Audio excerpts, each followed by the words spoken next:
We are God. We are one family, one faith, one God.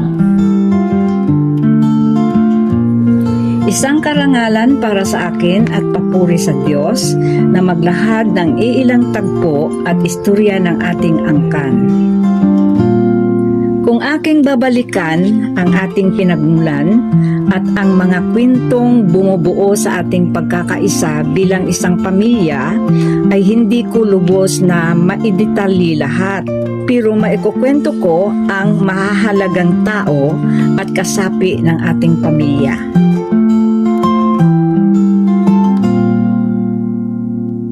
Mainit at masayang pagbati sa lahat ng aking mga kapatid, manong, manang, mga pamangkin, mga apo, aking kamag-anak, ng buong pamilya ng Gaan. Labis ang aking tuwa sa ating pagkikita at pagdiriwang ng ating family reunion 2025. Para sa akin, ang apelidong Gaad ay tubo at nagmula dito sa lugar ng Bunlao, sa isla ng Romblon.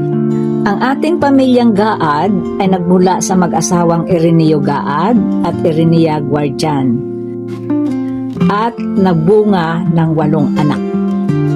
Ang panganay na anak ay si Nicanor Gaad at siya ang aking tatay. Siya ay isang tatay na mabait, friendly, mapagbigay at gwapo. Si tatay ay nagkaroon ng 8 anak, ngunit kinuha na ni Lord ang isa. Si tatay ay hindi pastor, ngunit may mga anak naman siyang nagpastor at kami ay mga Kristiyano lahat. Si Pablo Gaad naman ang pangalawang anak. Siya ang pioneering pastor ng Bunlao Assembly of God. Mayroon siyang 9 na anak. Sa karamihan, ang pagkilala sa kanya ay sobrang istrikto, pero para sa akin mabait siya. Caring siya sa mga members. Marami siyang kaluluwang naidala kay Lord. Faithful siya at masipag sa paglilingkod sa Panginoon. Si Maria Gaad naman, ang pangatlong anak. Siya ay masipag, mabait at mapagmahal. Siya ay may 4 na anak, 3 lalaki at 1 babae. Mula rito sa San Isidro ay lumipat sila ng Palawan, dala ang buong pamilya. Faithful din silang naglilingkod kay Lord doon at doon din siya kinuha ni Lord sa Palawan. Si Lucita Gaad naman ang pang-4 na anak. Siya ang nagsilbing pinakananay ko at nag-alaga sa akin. Siya ay mabait, mapagbigay, mapagmahal. Tapat din siyang naglilingkod kay Lord hanggang sa huling hininga ng kanyang buhay.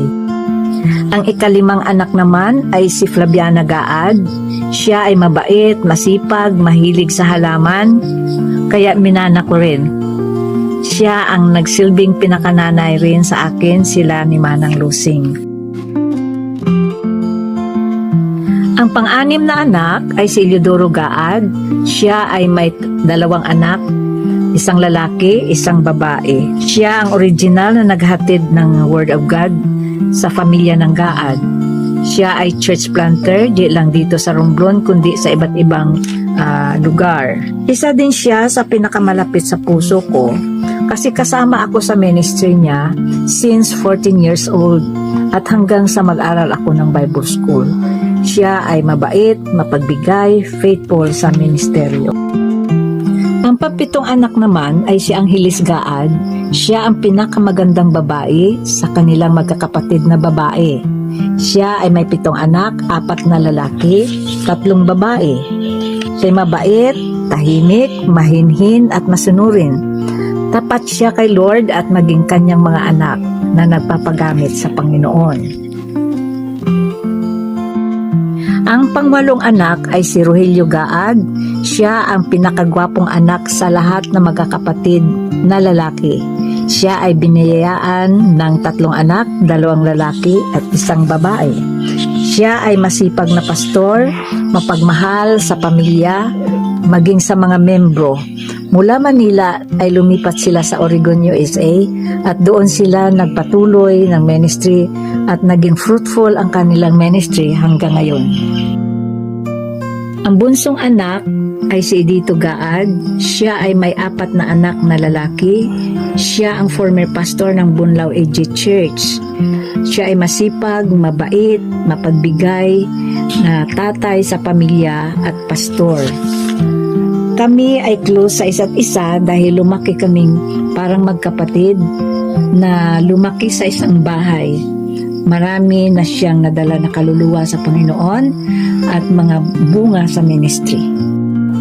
Nagagalak ang puso ko na muli tayong magkasama at sabay na nagsasalo hindi lamang sa pagkain, kundi maging sa mga bagong kwento, karanasan, testimonya at pagtawa. Mahal ko kayong lahat, mag-enjoy tayo sa pagpapala ng ating Panginoon.